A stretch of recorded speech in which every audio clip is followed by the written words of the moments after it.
Namaku Alia.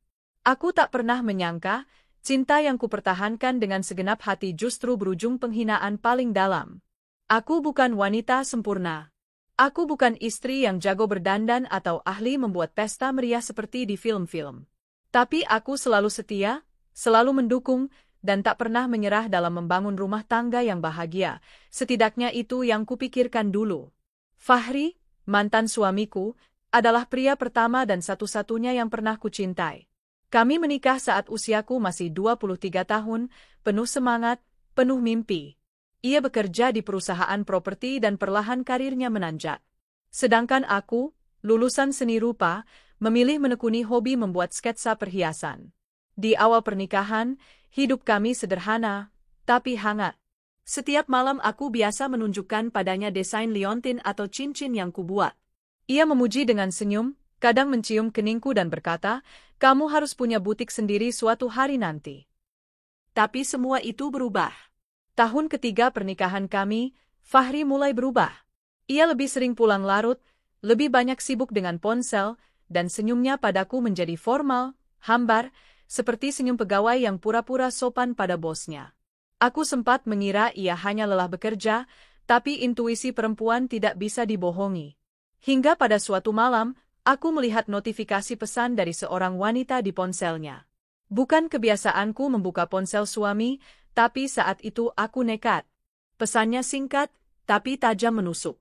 "Jangan terlalu malam ya, sayang. Aku kangen." Hatiku seperti dicabik, tapi aku tak ingin langsung menuduh. Aku mencoba bicara baik-baik, mencari waktu yang tepat. Tapi setiap kali kubuka pembicaraan soal perubahan sikapnya, ia selalu marah, defensif, bahkan menyebutku lebay dan posesif. Suatu malam, ia pulang pukul 2 dini hari dengan aroma parfum wanita yang asing. Aku menegurnya, dan kali ini ia tak berusaha mengelak. "Alia, aku lelah. Aku nggak bisa terus hidup dengan orang yang terlalu sederhana dan nggak bisa menyesuaikan diri dengan posisiku sekarang. Kamu masih pakai daster bolong, rumah selalu berantakan, kamu nggak pernah dandan. Aku butuh pasangan yang bisa membuatku bangga di depan orang lain." Ucapannya seperti palu godam menghantam wajahku. Daster bolong? Rumah berantakan? Padahal aku merawat semuanya sendiri tanpa pembantu. Aku menyapunya setiap pagi, mencuci bajunya, memasak untuknya, bahkan membantu menyusun presentasinya saat ia akan promosi jabatan. Dan sekarang dia bilang, aku memalukan? 2 minggu kemudian, ia menggugat cerai. Tanpa drama, tanpa permintaan maaf. Ia bahkan meninggalkan rumah tanpa menoleh. Setelah perceraian itu, aku hancur. Jiwaku kosong. Hari-hariku seperti mayat hidup. Aku kehilangan berat badan drastis, dan beberapa teman menyarankan agar aku pergi ke psikolog. Tapi yang kulakukan hanyalah menggambar, dan menggambar. Sketsa-sketsa perhiasan yang tadinya kutinggalkan karena kesibukan rumah tangga, kini kugarap dengan semangat yang gelap. Aku menggambar bentuk-bentuk perhiasan dengan motif tajam dan kuat. Liontin berbentuk air mata, cincin seperti rantai yang terputus, anting-anting seperti percikan luka. Sahabatku, Reta, yang sejak dulu mendukungku, datang dengan ide gila. "Alia, karya kamu ini luar biasa. Gambar kamu bukan cuma cantik, tapi dalam. Mereka punya cerita. Kita bisa jual ini." Aku hanya tertawa pahit. Siapa yang mau beli sketsa dari janda gagal kayak aku? Tapi Reta tetap ngotot. Ia membuka akun media sosial dan mulai mengunggah hasil desainku. Tak kusangka, responsnya luar biasa. Banyak yang tertarik. Bahkan ada butik kecil di Bandung yang memesan desain eksklusif. Saat pesanan datang bertubi-tubi, Reta membantuku membuat produk-produk handmade kecil-kecilan. Kami bekerja dari garasi rumah ibuku. Dari situ semuanya dimulai. 3 tahun setelah perceraian, aku bukan lagi Alia yang dulu. Luka dalamku tak sepenuhnya sembuh, tapi aku berubah.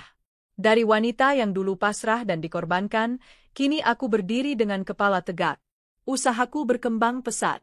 Aku membangun brand sendiri, Aliara Fine Jewelry, mengusung perhiasan yang bukan hanya indah, tapi juga penuh makna dan filosofi tentang keberanian perempuan bangkit dari luka. Butik perhiasan mewahku berdiri megah di pusat kota Jakarta. Interiornya didesain elegan dengan dominasi putih emas dan kaca. Setiap etalase menampilkan karya eksklusif, mulai dari liontin, cincin tunangan, kalung berlian, sampai perhiasan pernikahan custom. Namun tak banyak orang tahu siapa pemilik sesungguhnya dari tempat ini. Aku sengaja tak menampilkan wajahku dalam kampanye brand. Aku cukup puas melihat karyaku berbicara.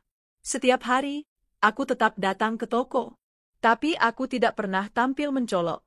Aku masih sederhana, hanya mengenakan blus netral dan celana kain bersih.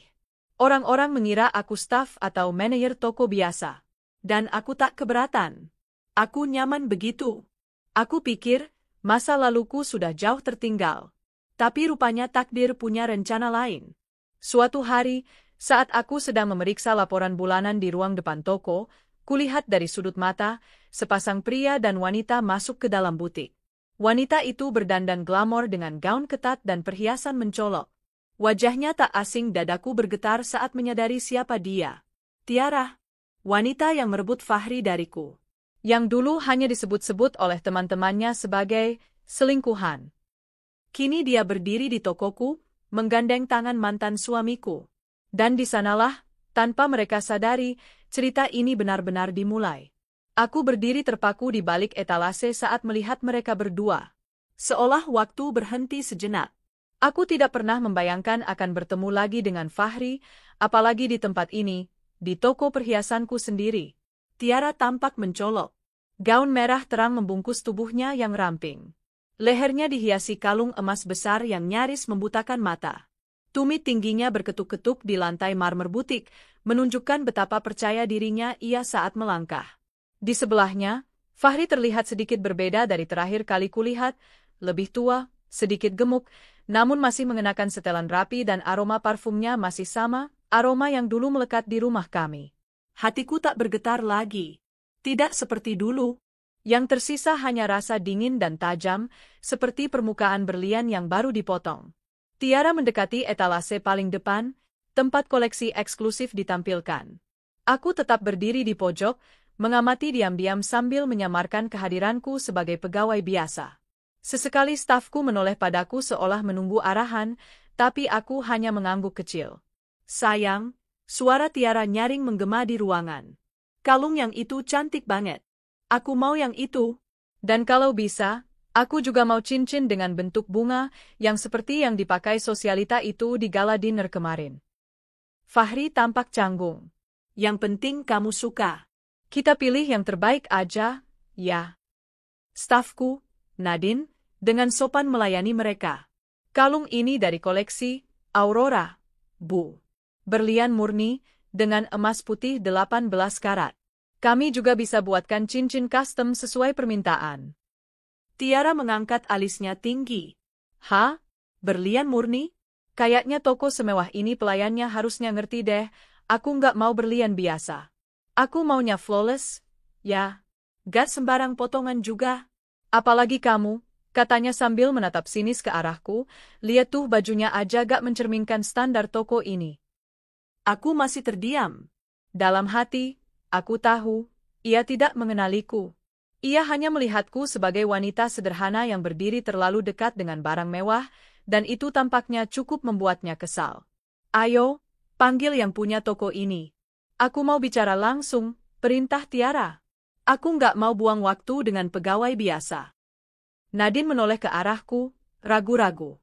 Aku melangkah maju dengan tenang. Ada yang bisa saya bantu, Bu? Tiara menyipitkan mata, lalu tertawa mengejek. Astaga, kamu masih di sini? Kamu bukan di toko diskon sebelah, kan? Tempat ini terlalu mewah untuk orang kaya kamu. Baju kamu, gaya kamu, astaga, merusak pemandangan.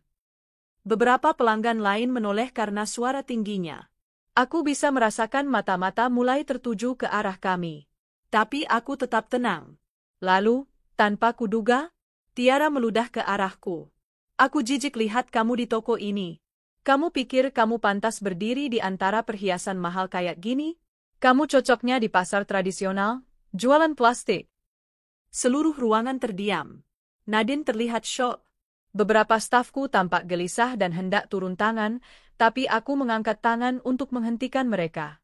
Aku menatap mata Tiara lekat-lekat. Di detik itu, rasa sabarku tak lagi bisa ditahan. Jadi menurut ibu, saya tidak pantas berada di sini, tanyaku tenang, tapi tegas. Tiara melipat tangan di dada. Iya, tempat ini bukan untuk orang kampungan kayak kamu. Lihat dirimu. Pegawai begini berani sok penting. Aku tersenyum tipis. Kalau begitu, saya akan jelaskan siapa saya sebenarnya. Aku memberi isyarat pada Nadine. Ia segera berjalan ke arah meja resepsionis, menekan tombol kecil di bawah meja, dan layar besar yang biasanya memutar video iklan butik langsung beralih ke tampilan CCTV real-time yang menunjukkan area tempat kami berdiri. Di layar itu, semua yang baru saja terjadi terlihat jelas. Mulai dari penghinaan Tiara, tatapan sinisnya, hingga ludah yang ia lemparkan. Aku lalu melangkah ke tengah toko, menatap para pelanggan dan staf yang kini memperhatikanku. Perkenalkan, ucapku mantap. Nama saya Alia. Saya adalah pendiri dan pemilik dari Aliara Fine Jewelry, butik yang saat ini Anda datangi. Mata Tiara membelalak. Fahri tampak pucat. Mulut Tiara terbuka, lalu tertutup, lalu terbuka lagi, seperti ikan yang kehabisan oksigen. Waktu Anda menghina saya tadi, Anda mengira saya hanya seorang pegawai. Dan tidak apa-apa. Karena saya memang berpakaian sederhana. Tapi saya tahu, martabat seseorang tidak ditentukan dari pakaiannya. Atau jumlah make-up di wajahnya. Tiara tergagap. Tetapi, kamu Alia? Aku menatap langsung ke matanya. Ya, Alia, mantan istri dari pria di sebelahmu. Semua mata kini tertuju ke Fahri. Ia tampak ingin menghilang dari tempat itu. Dulu kalian merebut rumah tanggaku. Dan hari ini, kalian datang ke tokoku, menghina aku, meludahiku, lalu menyuruh aku keluar dari bangunan milikku sendiri, lanjutku dengan suara yang tetap tenang namun menusuk. Tiara mulai bicara tergagap.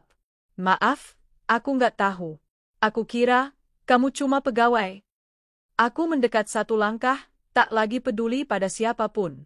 Justru karena kamu tidak tahu, kamu menunjukkan siapa dirimu yang sesungguhnya. Seseorang yang merasa lebih tinggi hanya karena bisa membeli, bukan karena tahu bagaimana cara menghormati. Aku menoleh pada satpam toko. Tolong antarkan mereka keluar. Satpam segera mendekat. Beberapa pelanggan bersorak pelan, ada yang bertepuk tangan halus. Tiara ingin protes, tapi tak bisa berkata apa-apa lagi. Fahri tetap diam seperti batu. Mereka lalu diantar keluar dari toko, tanpa bisa membantah lagi. Saat pintu otomatis menutup di belakang mereka, aku menghela napas panjang. Ada sesak yang terangkat dari dadaku, sekaligus rasa lega. Aku telah berdiri tegak di atas luka yang dulu mereka tinggalkan. Sesudah kejadian itu, suasana butik sempat hening selama beberapa menit. Lalu, perlahan, pelanggan mulai berbisik-bisik. Sebagian menghampiriku, memberikan pujian, bahkan ada yang memelukku dengan simpati. Nadine, yang sejak tadi menahan emosi, mendekatiku dengan mata berkaca-kaca. Bu Alia, saya bangga banget kerja di sini. Aku tersenyum. Terima kasih, Nadine. Hari ini kita belajar satu hal penting, harga diri tak bisa dibeli dengan berlian, tapi bisa dijaga dengan sikap. Aku kembali ke ruang kerjaku di belakang, duduk di kursi favoritku yang menghadap ke dinding penuh sketsa. Tanganku gemetar sedikit. Emosiku masih tersisa, tapi aku tahu satu hal, aku bukan lagi perempuan yang sama seperti dulu. Aku bukan perempuan yang bisa diinjak dan ditinggalkan. Hari ini, aku berdiri sebagai pemilik, sebagai pemenang, dan yang paling penting, sebagai perempuan yang memilih bangkit, bukan membalas dengan dendam, tapi dengan keberhasilan. Beberapa minggu berlalu setelah kedatangan Fahri ke butikku.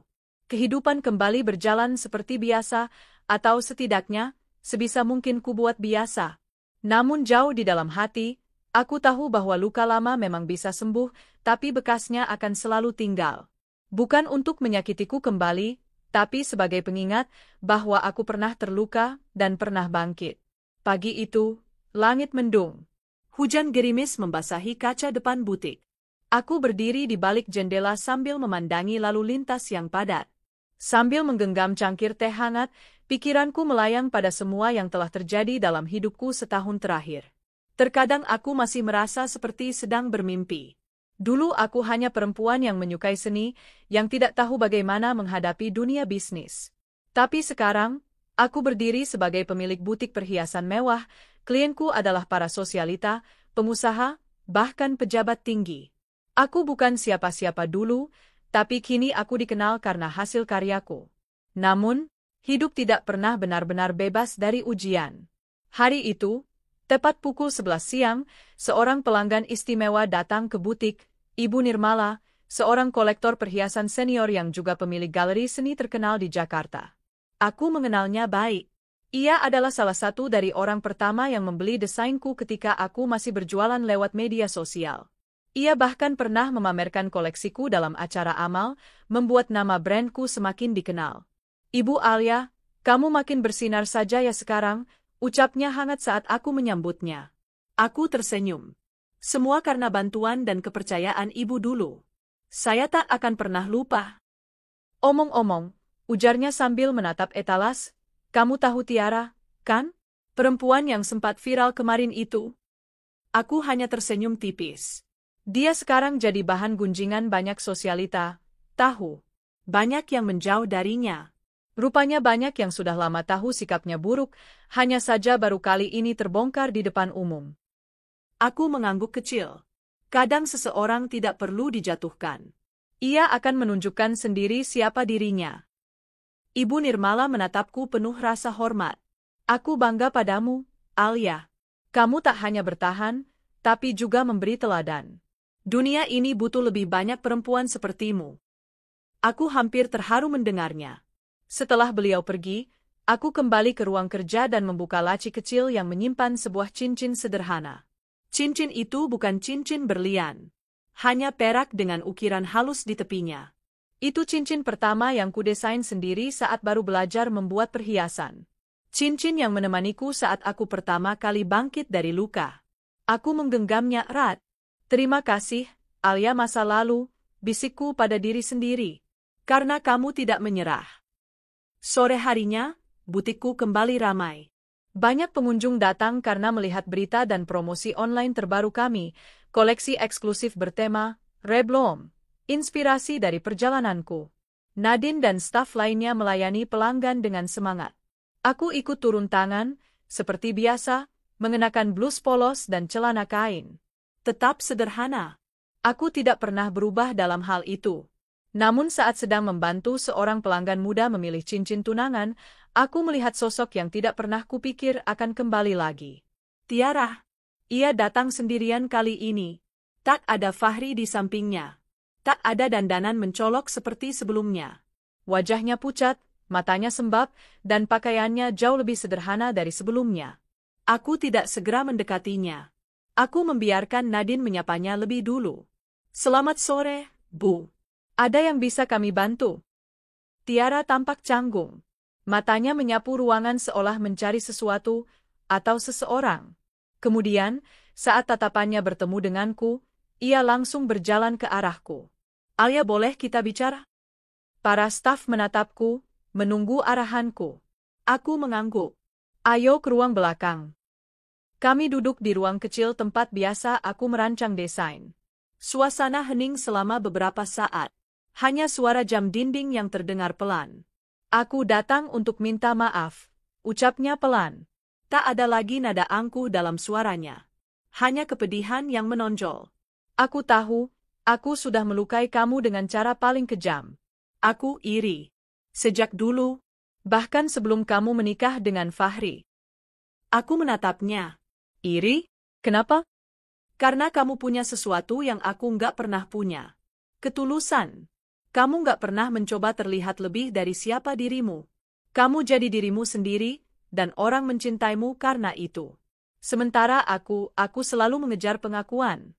Aku pikir dengan menjadi cantik, tampil mewah, aku akan bahagia. Tapi ternyata semua itu kosong. Ia menunduk. Setelah kejadian di toko ini, Fahri meninggalkanku. Ia bilang dia melihat siapa aku yang sebenarnya. Aku ditinggal. Dicemooh banyak orang. Bahkan teman-temanku pun menjauhiku. Aku hanya diam. Tak ingin cepat merasa iba. Karena aku tahu betapa dalam luka yang pernah ia buat di hidupku. Kenapa kamu datang ke sini? Tanyaku akhirnya. Karena aku ingin minta maaf. Aku sadar aku tak layak dimaafkan. Tapi aku harus mencoba. Aku mengangguk. Aku bisa memaafkanmu, Tiara. Tapi bukan karena kamu memintanya. Tapi karena aku tidak ingin membawa dendam itu dalam hidupku lagi. Kamu sudah menghancurkan aku dulu. Tapi aku sudah menyatukan diriku kembali dengan cara yang bahkan lebih indah dari sebelumnya. Matanya berkaca-kaca. Terima kasih, Al, katanya lirih. Aku harap kamu belajar dari ini semua. Dan suatu hari, kamu bisa bangkit juga, bukan dari kemewahan, tapi dari ketulusan. Ia mengangguk. Lalu bangkit dan pergi, meninggalkan ruanganku dengan langkah pelan. Saat ia keluar dari toko, aku tahu satu hal, kisah kami memang dimulai dengan luka, tapi tidak harus berakhir dengan kebencian. Malam itu, aku duduk sendirian di atap gedung butik, menatap bintang-bintang yang muncul samar di balik awan. Dari lantai paling atas ini, aku bisa melihat lampu-lampu kota menyala seperti kilau berlian. Dan aku tersenyum. Aku pernah hancur, diremehkan, ditinggalkan, bahkan diludahi. Tapi hari ini, aku berdiri di puncak keberhasilan yang kubangun sendiri. Tanpa harus menginjak orang lain. Tanpa harus menanggalkan kesederhanaanku. Aku tahu, ini belum akhir. Ini adalah kemenangan perempuan yang memilih untuk tidak menyerah. Suasana toko perhiasan Alia masih tegang. Para pelanggan mulai memperhatikan keributan yang terjadi di sudut ruangan. Beberapa staf terlihat bingung dan ragu untuk turun tangan, hingga salah satu staf senior dengan tergesa masuk ke ruangan belakang. Bu Alia, ada masalah di luar. Tamu yang tadi, dia menghina Anda. Dan, sepertinya dia tidak tahu kalau Anda pemilik toko ini, ujar Dinda, asisten kepercayaan Alia, dengan suara gemetar. Alia yang sejak tadi berusaha menahan amarahnya hanya tersenyum tipis. Aku tahu, Din. Aku lihat semuanya. Ia menepuk pelan tangan Dinda yang mulai cemas. Kau tidak perlu khawatir. Sudah waktunya mereka tahu siapa aku. Dengan langkah tenang namun penuh wibawa, Alia keluar dari ruang belakang. Gaun sederhana yang ia kenakan tampak kontras dengan kemewahan interior tokonya. Namun justru kesederhanaannya itulah yang membuat orang-orang mulai memperhatikan, karena sosok sederhana ini kini melangkah dengan sorot mata pemilik sejati. Tiara yang sedang tertawa dengan sinis ke arah seorang staf, langsung menoleh begitu melihat Alia keluar. Ia mengernyitkan dahi. Dia keluar lagi? Mas, aku bilang juga apa, toko seperti ini tuh butuh petugas yang lebih enak dilihat. Masa kayak gini sih? Ngotorin pemandangan aja, katanya sambil menoleh ke Fahri yang masih berdiri dengan ekspresi bosan. Namun suara Tiara segera ditenggelamkan oleh suara seorang manajer toko, Pak Indra, yang buru-buru menghampiri Alia dan membungkuk hormat. Maafkan keterlambatan saya, Bu Alia, ucap Pak Indra dengan hormat. Para staf lain juga mulai mendekat, semuanya memberi salam penuh hormat, menyebut nama Alia dengan jelas. Selamat pagi, Bu Alia. Apakah Ibu baik-baik saja? Tiara mulai bingung. Ia melirik Fahri yang juga tampak heran. Tunggu, mereka bilang apa tadi, gumam Tiara. Alia kini berdiri tegak di hadapan mereka. Wajahnya masih tenang, tapi matanya menyala tajam. Dia menatap Tiara lurus-lurus. Kau tadi bilang apa? Aku tak pantas berada di tempat semewah ini, tanyanya datar, namun dingin. Tiara masih berusaha menyelamatkan dirinya. Ya, karena kamu berpakaian kayak pembantu. Kamu pikir siapa kamu, datang ke tempat elit begini? Mau numpang AC? Alia tersenyum samar. Sayangnya, bukan aku yang menumpang di sini. Tiara semakin bingung. Apa maksudmu? Fahri mulai merasa tidak enak. Ia memperhatikan para staf yang memandang Alia dengan sangat hormat, bahkan beberapa pelanggan yang mengenal sosok Alia dari majalah bisnis mulai berbisik-bisik. Kayaknya aku pernah lihat dia di majalah, kata salah satu ibu-ibu sosialita. Itu kan pemilik Aliana Jewelry yang namanya lagi naik? Dia perancang yang juga janda? Bukan maksudku wanita mandiri itu, loh. Benar, dia. Wajahnya familiar. Pelan-pelan keributan berubah menjadi tatapan kagum yang ditujukan kepada Alia. Tiara mulai panik. Fahri, dia bukan mantan istrimu yang itu, kan? Tanya Tiara terbata-bata. Fahri menelan ludah, tidak menjawab. Alia mengambil napas panjang, lalu berbicara dengan lantang. Untuk semua pelanggan yang hadir di sini, perkenankan saya memperkenalkan diri, katanya. Semua mata menatapnya.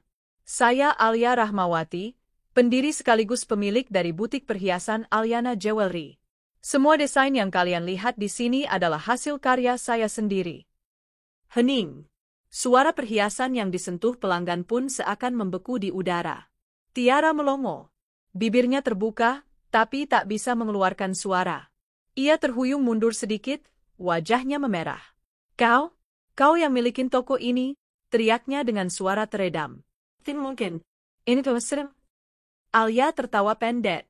Sayang sekali, ini bukan drama. Ini kenyataan. Ia kemudian memberi isyarat pada staf toko, lalu layar besar yang biasa digunakan untuk promosi di dinding langsung berubah menampilkan rekaman CCTV. Terdengar jelas suara Tiara menghina, mencaci, bahkan terekam saat dia meludah ke arah Alia. Semua pelanggan kini menatap Tiara dengan jijik. Perempuan seperti itu tidak pantas membeli perhiasan di sini, gumam seorang pelanggan pria yang mengajak istrinya belanja. Betul, kok bisa kelakuan segitu rendahan masuk toko sekelas ini? Tiara kini gemetaran, matanya mencari-cari Fahri untuk mendapat pembelaan.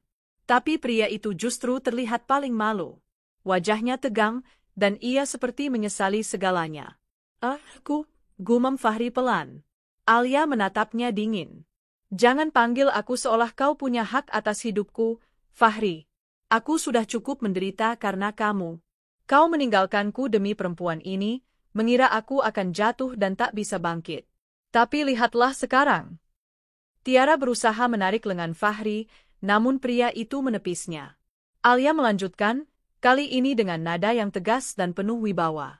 Tiara, atas dasar penghinaan, pelecehan, dan sikap tidak hormatmu, dengan ini aku melarangmu, dan siapapun yang datang bersamamu, untuk memasuki butik ini lagi.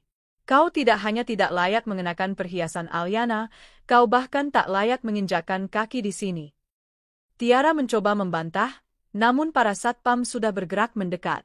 Saya mohon, silakan keluar, kata salah satu staf sopan namun tegas. Tiara meraung kecil, kamu ini siapa? Mentang-mentang punya toko. Ya, aku memang pemilik toko ini, dan karena itu, aku berhak memilih siapa yang boleh dan tidak boleh berbelanja di sini, potong Alia dengan tajam. Fahri akhirnya menarik Tiara pergi, sementara para pelanggan memberikan tepuk tangan pelan untuk Alia. Setelah mereka keluar, suasana toko kembali tenang.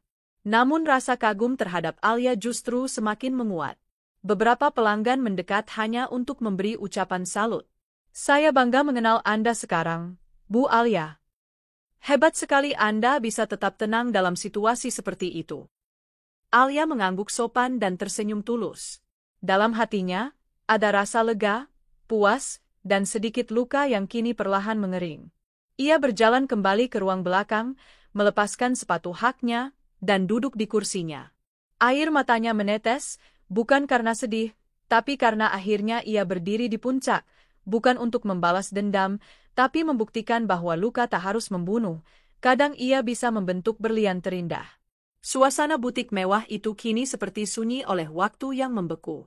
Semua orang menatap ke arah Alia, yang kini berdiri tegak dengan sorot mata tajam namun tenang.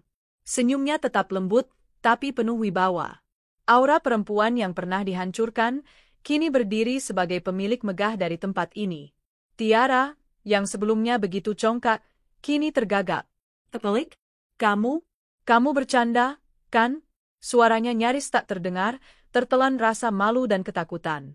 Fahri yang sejak tadi tak banyak bicara kini menyipitkan mata, mencoba mencari celah bahwa ini hanya kesalahpahaman. Alia, kamu, beneran pemilik tempat ini? Alia menoleh perlahan ke arah Fahri. Iya, aku pemiliknya. Pemilik sekaligus perancang desain semua perhiasan yang kau lihat di sini, katanya sambil mengarahkan tangan ke berbagai etalase kaca yang menampilkan koleksi-koleksi berkelas butik itu. Manajer butik berdiri di samping Alia dan mengangguk hormat. Semua staf dan pelanggan di sini sangat menghormati Ibu Alia. Dialah pendiri butik Berlian Ratu dan pemilik tunggal perusahaan yang membawahi 4 cabang butik mewah di Jakarta dan Bali. Para pelanggan yang dari tadi memperhatikan mulai bergumam. Ada yang langsung mengenali nama Alia, yang biasa tertulis kecil di brosur koleksi perhiasan butik itu, di bawah logo butik sebagai signature designer. Jadi itu kamu, celetuk salah satu pelanggan. Desainer utama yang koleksinya diborong sama istri menteri waktu gala dinner. Alia tersenyum, ya. Itu koleksi, elang emas, hasil rancangan saya. Tiara semakin panik. Wajahnya merah padam, lalu pucat pasi. Ia meraih tangan Fahri, seolah meminta pembelaan, tapi Fahri malah menarik tangannya. Lelaki itu menatap Alia dengan pandangan yang sulit diartikan, antara rasa bersalah, terkejut, dan juga penyesalan. Tiara akhirnya membentak. Aku nggak tahu kalau kamu pemiliknya. Kalau aku tahu, aku nggak akan. Tepat, potong Alia dengan nada tajam namun tetap tenang. Kamu tidak tahu. Dan kamu tidak pernah berusaha tahu. Kamu hanya menilai orang dari penampilannya, dari sepatunya, dari lipstiknya. Suara Alia makin mantap dan berwibawa, tapi ketahuilah, Tiara, tempat ini tidak mengukur orang dari luarnya. Aku mendirikan butik ini bukan hanya untuk menjual perhiasan, tapi untuk menghargai perempuan, termasuk mereka yang pernah dihina, ditinggalkan, dan diremehkan, seperti aku dulu. Tiara tak bisa berkata apa-apa. Matanya berkaca-kaca, bukan karena sedih, tapi karena malu dan merasa kalah. Alia kemudian melirik ke arah kepala keamanan butik. Pak Hendra, tolong putarkan rekaman CCTV kejadian tadi. Tak butuh waktu lama, di layar monitor besar di sisi kasir, cuplikan kejadian ketika Tiara menghina dan meludahi Alia ditayangkan. Semua pelanggan menyaksikan. Beberapa geleng-geleng kepala, beberapa menghela napas panjang. Tak ada tempat untuk perilaku seperti itu di butik saya, kata Alia mantap. Saya tidak butuh pelanggan yang mempermalukan staf saya, apalagi saya sendiri. Tiara menutup wajahnya dengan telapak tangan, tubuhnya gemetar. Fahri terlihat ingin berbicara, namun tak sanggup. Alia menatap mereka berdua, lalu berkata, atas dasar penghinaan dan pelecehan yang dilakukan oleh Nona Tiara, saya nyatakan kalian berdua dilarang masuk ke butik Berlian Ratu untuk selamanya. Mulai sekarang, nama kalian masuk daftar hitam di semua cabang saya. Tiara menjerit pelan. Jangan, aku minta maaf. Aku cuma salah paham. Tapi kamu sudah meludahiku, jawab Alia datar. Kamu sudah mempermalukanku di tempat yang aku bangun dengan air mata dan kerja keras. Dan kamu tidak menyesal saat melakukannya. Kamu hanya menyesal karena baru tahu siapa aku. Tiara terdiam. Tangisnya pecah, tapi tak ada simpati dari siapapun. Semua tahu, ia bukan korban, melainkan pelaku dari kesombongan yang berlebihan. Fahri akhirnya membuka suara, Alia, aku gak nyangka kamu sejauh ini sekarang. Kamu tidak perlu minta maaf, Fahri, potong Alia, tajam tapi datar. Kita sudah selesai. Bertahun-tahun lalu. Kau buang aku seperti sampah karena perempuan di sampingmu. Dan hari ini, Tuhan menunjukkan bahwa harga diriku tak bisa diukur oleh keputusanmu. Fahri menunduk. Mungkin malu, mungkin menyesal, mungkin juga sadar bahwa dia telah melepaskan berlian berharga dari hidupnya. Silakan keluar, ucap Alia, memberi isyarat pada satpam. Dan jangan pernah kembali. Tiara dan Fahri akhirnya meninggalkan butik, diiringi tatapan dingin dari pengunjung dan staf. Saat pintu kaca tertutup, suasana kembali hidup, tapi dengan decak kagum dan pujian. Seorang ibu parubaya mendekati Alia dan berkata, saya bangga sama kamu, nak. Kamu wanita hebat. Kamu bukan hanya cantik, tapi juga kuat. Alia tersenyum. Terima kasih, Bu. Saya hanya berdiri untuk harga diri saya. Dan untuk semua perempuan yang pernah diremehkan. Beberapa staf mendekat, dan seorang desainer junior berkata dengan mata berkaca, Bu Alia, terima kasih sudah jadi contoh untuk kami semua. Hari ini saya belajar, bukan hanya soal perhiasan tapi soal keberanian. Alia menepuk bahunya. Kita tidak perlu membalas dendam dengan kekerasan. Tapi kita bisa membuat mereka malu dengan keberhasilan kita. Sore itu, Alia duduk di ruang desainnya. Ia membuka buku sketsa dan mulai menggambar desain baru. Ia beri nama koleksi itu, Luka yang Berkilau, simbol dari air mata yang kini bersinar menjadi perhiasan. Ia tahu, kisah hidupnya akan terus berjalan. Tapi hari ini, satu babak telah tertutup dengan sempurna. Bukan sebagai perempuan yang ditinggalkan, tapi sebagai perempuan yang bangkit, menang, dan dihormati. 1 bulan telah berlalu sejak kejadian yang mengejutkan itu terjadi di butik Alia. Cerita tentang perempuan sederhana yang ternyata adalah pemilik butik mewah dan menghukum pasangan yang dulu menghancurkannya menyebar cepat. Tak hanya di kalangan pelanggan butik, tapi juga viral di media sosial. Banyak akun gosip dan fashion influencer membagikan kisahnya dengan tajuk, pemilik butik berlian ratu yang diam-diam kaya dan elegan membalas penghinaannya dengan kelas. Namun bagi Alia, ini bukan tentang viral atau dipuji. Ini adalah fase baru dalam hidupnya. Fase di mana ia belajar bahwa luka masa lalu tak perlu disangkal, tapi bisa dijadikan sumber kekuatan untuk tumbuh lebih tinggi. Pagi itu, Alia duduk di balkon rumahnya yang luas dan tenang. Secangkir teh melati mengepul lembut di tangannya. Pandangannya menerawang ke arah taman kecil di bawah sana, di mana bunga-bunga melati sedang bermekaran. Harumnya membawa ingatan pada masa lalu. Seseorang mengetuk pelan pintu balkon. "Masuk saja," ujar Alia tanpa menoleh. Yang masuk adalah Bu Hani, asisten rumah tangga sekaligus sahabat setia Alia sejak dulu.